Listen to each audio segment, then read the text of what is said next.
Baik Bapak Ibu dan saudara-saudara yang sama dikasihi dalam Tuhan, selamat pagi, Shalom.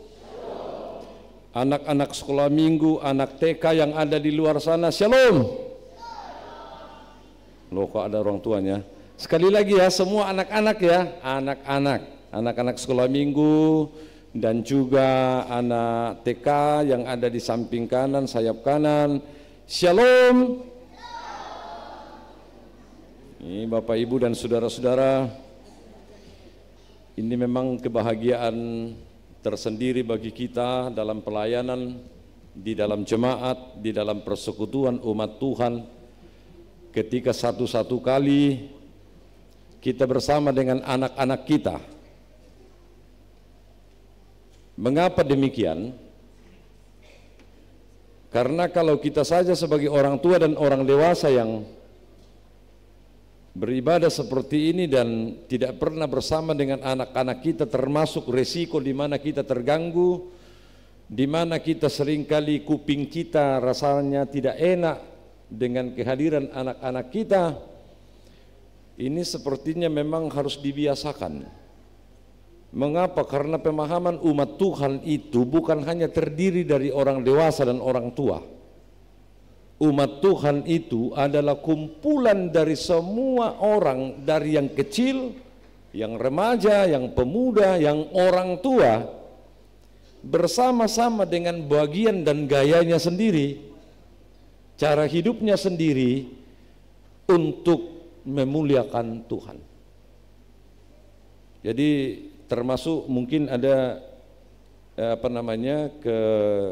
kesalahan sedikit ya, kesalahan teknis tadi yang dipersiapkan tadi itu adalah anak-anak TK dan satu lagi paduan suara menyanyi di awal sebelum masuk pemberitaan firman Tuhan.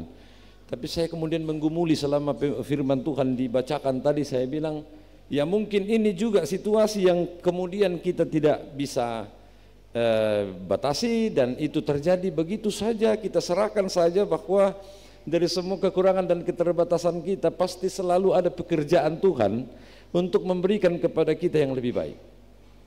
Karena jangan sampai kita paksakan ini harus begini, harus begini.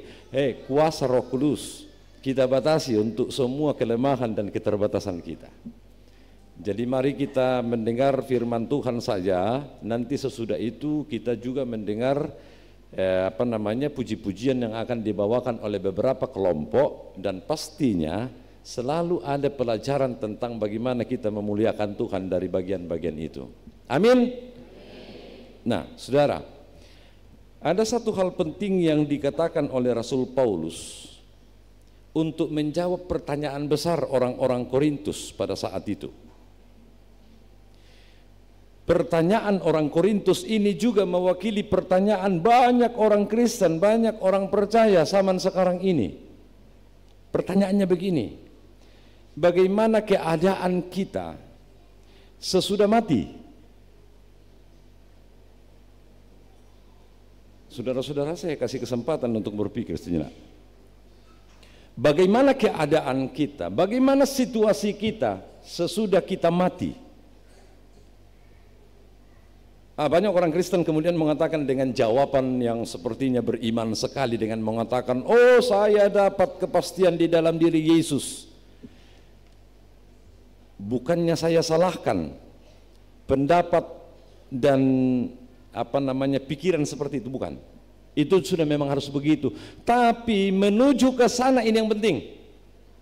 Karena banyak orang Kristen sudah terlalu yakin bahwa keadaannya akan memang sungguh-sungguh luar biasa di dalam Yesus Kristus ke depannya, tapi dia tidak pahami proses yang dari bawah ini, dan itu yang menentukan proses. Saya termasuk orang yang tidak terlalu mementingkan hasil dari sebuah pekerjaan. Saya lebih banyak tertuju kepada bagaimana proses pekerjaan itu dijalankan. Karena di dalam proses itulah kita menikmati semuanya. Kalau hasil akhir itu hanya seperti hadiah terhadap apa yang kita kerjakan.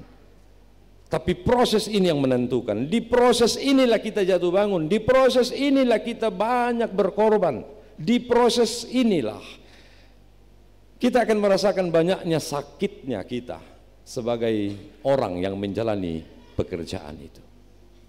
Saudara, pertanyaan orang Korintus ayat 35 1 Korintus pasal 15. Tetapi mungkin ada orang yang bertanya, bagaimana orang mati dibangkitkan? Dan dengan tubuh apakah mereka akan datang kembali? Nah, ini pertanyaannya orang Korintus. Itu yang saya katakan tadi.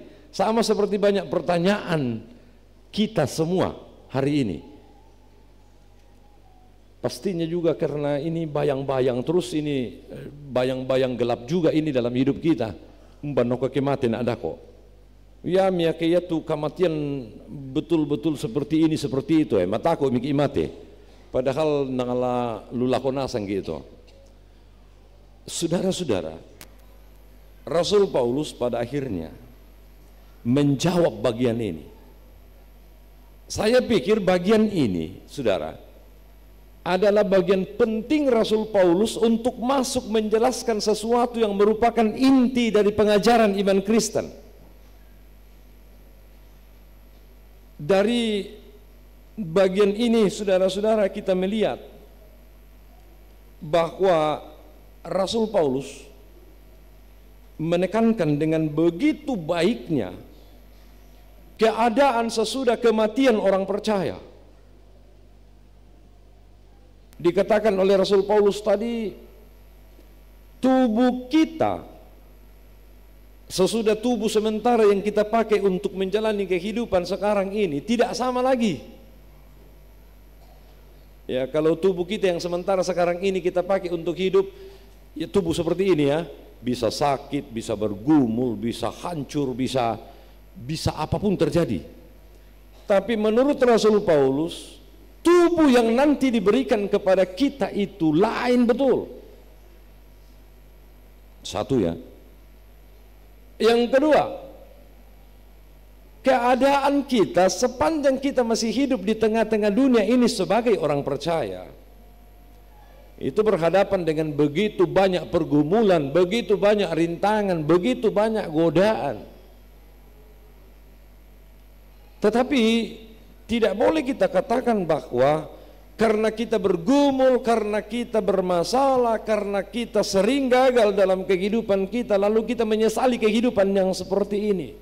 Ingat, dalam pemberitaan firman Tuhan, penekanan firman Tuhan dalam beberapa minggu sampai hari ini, itu menekankan tentang makna dari kebangkitan Kristus itu bagi kita. Dan di sini yang saya katakan, Rasul Paulus dalam bagian ini sekali lagi menekankan inti pengajaran iman Kristen, terutama tentang makna kebangkitan Kristus. Karena kebangkitan Kristus atau kemenangan Kristus itu bukanlah dimilikinya sendiri, tetapi kebangkitan Kristus juga mewakili kebangkitan kita nanti. Kemenangan Kristus dari antara orang mati juga adalah kemenangan kita. Dan oleh karena itu kita sudah dapat memikirkan sekarang, saudara-saudara, bahwa kalaupun dalam kehidupan kita ini kita banyak gagalnya, banyak kali menderita, banyak kali bergumul, tidak masalah. Karena apa? Menurut Rasul Paulus, firman Tuhan yang kita baca pada saat ini, kita sekarang punya pegangan yang pasti. Pegangan itu apa?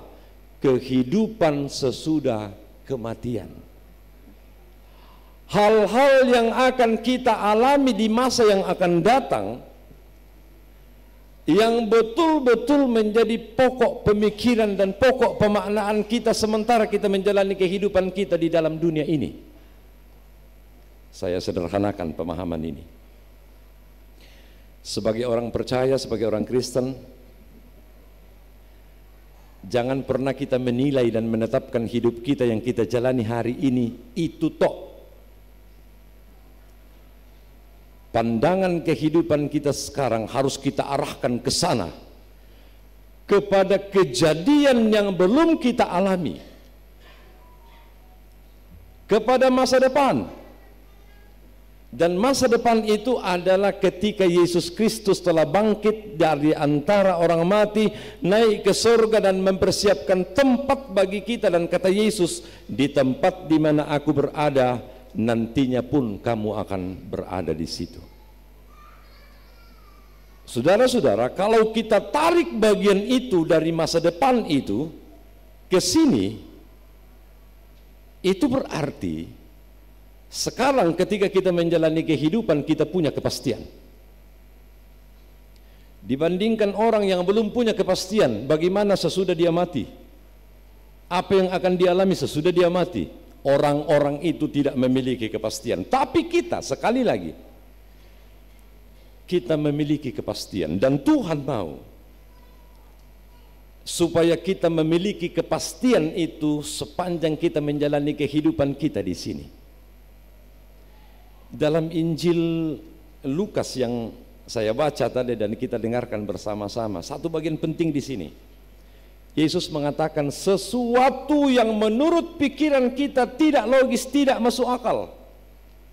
Anak sekolah minggu pun pasti tahu ini. Yaitu ketika Yesus mengajarkan musuh itu jangan dibenci. Orang yang menganiaya kita, orang yang betul-betul membawa penderitaan luar biasa dalam kehidupan kita, jangan pernah kita balas perlakuan mereka.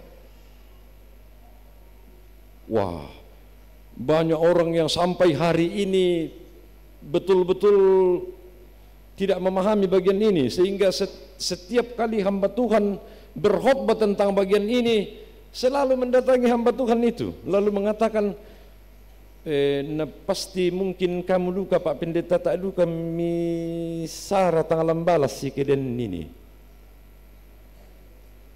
Saya pikir Bapak Ibu kita punya pengalaman masing-masing bagaimana soal yang begini. Tapi saya katakan begini, sehebat-hebatnya kita marah, sehebat-hebatnya kita memendam dendam dalam hidup kita, kita harus mengusahakan supaya kita memikirkan apa yang dikatakan oleh Yesus ini. Ini murni perkataan Yesus. Dan kalau itu perkataan Yesus yang murni, itu berarti tidak ada tambahannya. Musuh itu harus dikasihi. Bahkan kata Yesus tadi, berdoalah dan mintalah berkat kepada orang-orang yang memang sudah membawa penderitaan dalam kehidupanmu. Jadi orang-orang, ya, dan oleh karena itu saudara-saudara memang kedepannya tidak usah lagi mempertanyakan begini dan kemudian mengatakan kok firman Tuhan itu seperti itu, tidak masuk akal. Ya, masuk akal sekali. Kalau itu tadi, kalau kita mengerti bahwa kehidupan kita bukan hanya yang ada di dunia ini, tapi kehidupan kita yang paling penting adalah setelah di dunia ini. Ini kan kehidupan kita di dunia ini sangat terbatas kan? Terbatas. Yesus pun mengatakan dalam bagian khotbah di bukit, kehidupan kamu di bumi ini, di dunia ini seperti uap. Sebentar kelihatan, sebentar tidak kelihatan lagi. Nah, dalam kehidupan yang singkat di bumi ini, terlalu kerdil kehidupan kita kalau hanya untuk menjaga dendam, memelihara sakit hati, memelihara hubungan yang tidak baik dengan orang. Aduh, sempit sekali kehidupan seperti ini. Sudah kehidupan kita singkat sekali, kita persingkat lagi dengan memelihara dendam, memelihara sakit hati. Ya ampun. Dikatakan begini saudara, bahwa kehidupan kita yang paling penting itu bukan yang ada di dunia ini sekarang ini, tapi nanti.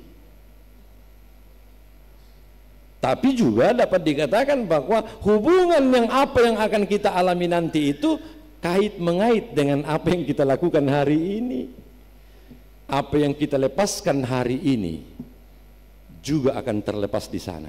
Apa yang kita ikat di bumi ini sekarang ini juga akan terikat nanti di sana. Itu hubungannya. Dan oleh karena itu saudara-saudara, ketika kita melepas pengampunan di sini, maka pengampunan pun dilepas di sana nanti. Kalau pengasihan kita lepas di sini, di bumi ini saudara, maka kasih Tuhan itu akan terlepas begitu luar biasa kepada kita nantinya di sana. Itu hubungannya.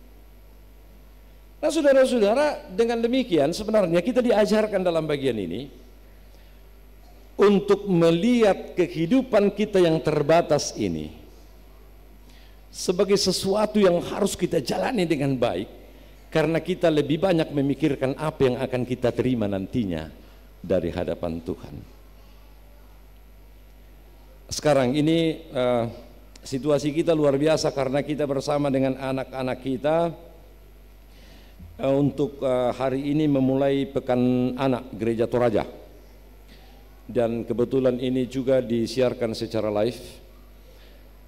Bagi orang tua yang ada di rumah dan kita sebagai orang tua yang ada di sini, mari kita bersama-sama memikirkan bahwa anak-anak kita bukan secara tiba-tiba Tuhan hadirkan dalam kehidupan kita. Itu untuk keluarga-keluarga dan juga untuk jemaat. Lebih-lebih guru sekolah minggu. Makanya saya beberapa waktu ini merenung-renung bahwa kita kan selalu berharap pelayanan terhadap sekolah minggu itu berusaha untuk kita lakukan secara maksimal, mengajarkan kepada mereka nyanyian-nyanyian baru, memberikan fasilitas yang memungkinkan yang lebih baik kepada mereka, lalu mengharapkan supaya dari setiap apa yang kita berikan itu betul-betul itu boleh lebih baik. Saya tidak menyalahkan bagian itu bagus. Tapi yang lebih bermakna lagi saudara-saudara, kepada kita orang tua, kepada kita guru sekolah minggu, kepada kita semua pelayan-pelayan di dalam jemaat, penting bagi kita untuk mendoakan secara pribadi setiap anak sekolah minggu ini. Bukan hanya kepuasan itu hanya kita dapatkan ketika kita merasa bahwa semua yang kita berikan pada setiap hari minggu itu cukuplah sudah.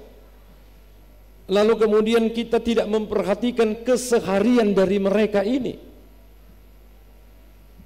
Ada contoh beberapa jemaat di sini juga, saya tidak usah sebut namanya. Saya pikir kalaupun itu kita jadikan sebagai contoh tidak apa-apa.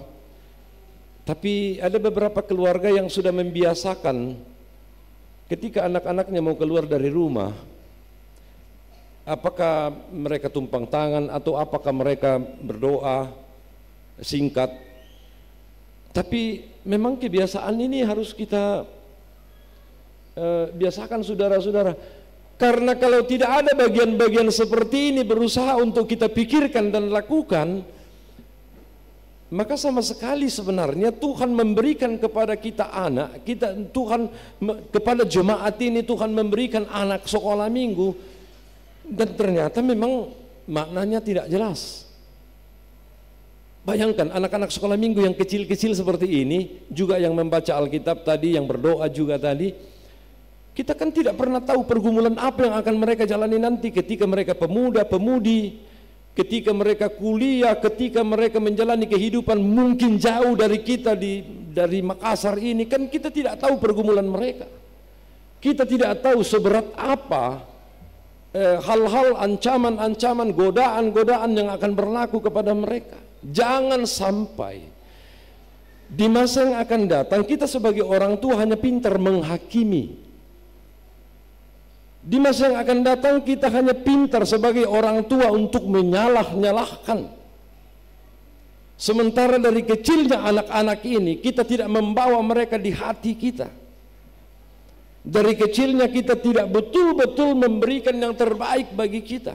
Nah menurut saya sebagai orang tua, sebagai seorang pelayan, sebagai orang yang ditentukan berada di sekitar anak-anak kecil ini. Disinilah kita mengorbankan semuanya. Daripada kita menjadi orang tua yang itu tadi selalu memperhatikan diri kita sendiri, sedikit-sedikit dendam sama orang, sedikit-sedikit bergumul dengan orang karena kepentingan kita tidak tercapai. Saudara-saudara, alihkan itu, rubah itu menjadi pengorbanan kita bagi anak-anak kita. Itu lebih positif daripada apa yang kita lakukan sebagai orang tua sekarang ini. Terlalu menjaga ego kita sendiri, terlalu menjaga kepentingan kita sendiri. Kita tidak mau supaya hati kita ini digores oleh orang-orang di sekitar kita. Ini tujuan jangka pendek dalam hidup kita. Mari kita alihkan itu kepada tujuan jangka panjangnya. Tujuan jangka panjang itu apa? Bagaimana kita berkorban dan memberikan yang terbaik bagi anak-anak kekasih kita, yang sekali lagi kita tidak pernah tahu apa yang akan dihadapi anak-anak kita ini ke depan sana. Saudara-saudara, di ayat kedua dari terakhir dan ayat terakhir ini penting bagi kita di 1 Korintus pasal 15 ayat 57. Tetapi syukur kepada Allah yang telah memberikan kepada kita kemenangan oleh Yesus Kristus Tuhan kita. Ingat, perhatikan kata ini ya. Karena apa? Tetapi syukur kepada Allah yang telah memberikan kepada kita kemenangan oleh Yesus Kristus Tuhan kita. Kalau pengistilahan seperti ini mungkin sederhana sekali, dan bahkan kita mengatakan oh kemenangan kita mendahului kemenangan Kristus. Tapi yang sebenarnya terjadi adalah kemenangan Kristus mendahului kemenangan kita. Kemenangan Kristus itu adalah ketika dia mengalahkan semua penderitaan, pergumulan, bahkan kematian. Dan itu menjadi awal dari kemenangan kita juga. Kalau kita pernah membaca dan mendengar firman Tuhan mengatakan kita ini lebih dari pemenang, maka mau dikatakan sebenarnya di situ bahwa kita semua ini apapun yang kita kerjakan pasti akan berhasil di dalam Tuhan. Apapun yang kita usahakan sebagai orang-orang yang beriman dan percaya kepada Tuhan, yakinlah, jangan bimbang bahwa semua itu didasari karena kemenangan Kristus. Jangan ragu tentang bagian ini. Mengapa demikian? Karena dengan bagian itu Rasul Paulus menjelaskan kepada kita bahwa kemenangan Kristus itu membawa efek yang luar biasa dalam hidup kita.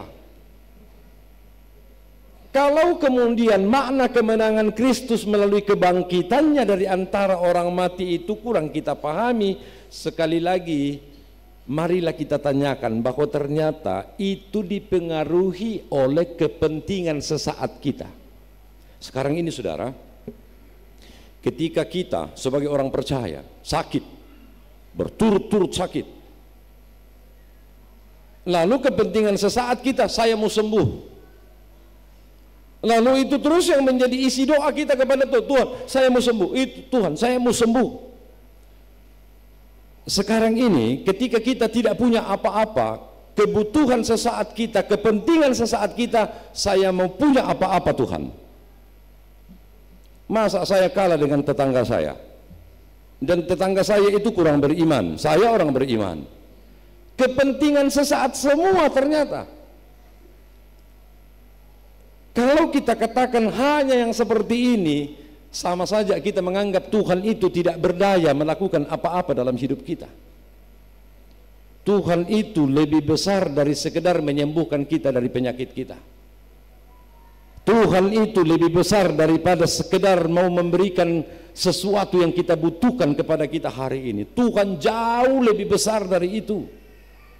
Mengapa saya katakan demikian? Tuhan jauh lebih besar dari itu semua. Tuhan sudah memikirkan jangka panjangnya kehidupan kita itu, yaitu apa?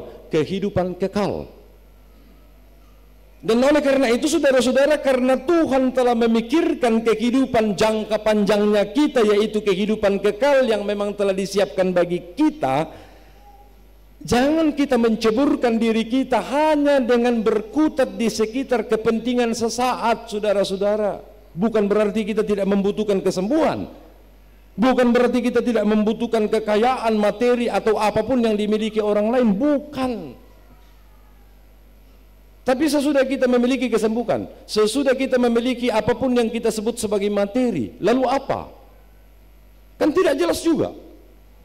Dan oleh karena itu saudara-saudara, mari kita memikirkan kepentingan jangka panjang yang memang disiapkan oleh Tuhan bagi kita, kehidupan kekal melalui kebangkitan Kristus. Firman Tuhan ini mau mengatakan kepada kita, Allah yang telah membangkitkan Kristus itu adalah Allah yang hari ini dapat memberikan keberhasilan kepada kita untuk mengalami kehidupan yang lebih baik. Sehingga penutup di 1 Korintus pasal 15 itu mengatakan begini, karena itu saudara-saudaraku yang kekasih, pertama, berdirilah teguh, dua, jangan goyah, dan ketiga, ini yang penting, giatlah selalu dalam pekerjaan Tuhan.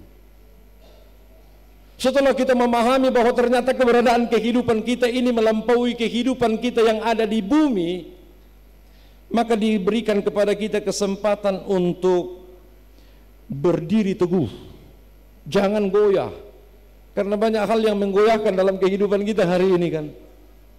Banyak pikiran-pikiran yang membuat kita goyah dalam kehidupan kita di dalam dunia ini, saudara-saudara, dan harusnya kita mengerti, daripada kita membuat kegoyahan itu terus terjadi dalam pikiran dan hati kita, yang harus kita lakukan, giatlah selalu dalam pekerjaan Tuhan.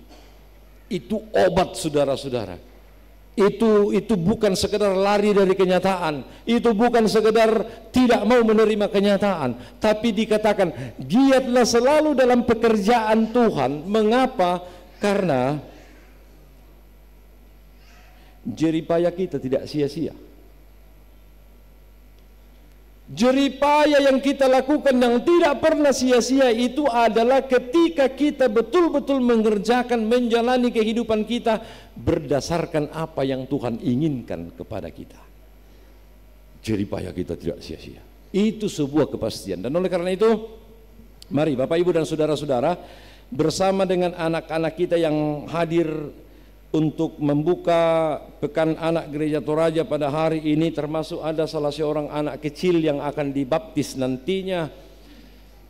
Ini akan menjadi pertanda bagi kita di jemaat ini bahwa Tuhan masih mengaruniakan kesempatan kepada kita untuk berkorban lebih banyak lagi kepada anak-anak kita soal pikiran dan hati kita, kasih sayang kita, supaya dengan demikian mereka ini nantinya ketika mereka dewasa, ketika mereka juga seperti kita hari ini yang menjadi orang tua, mereka betul-betul menjalani itu dengan apa yang bisa berhasil kita lakukan hari ini, yaitu menyerahkan semua perkara kita hanya kepada Tuhan, dan Tuhan yang mengaturkannya dengan lebih baik kepada kita.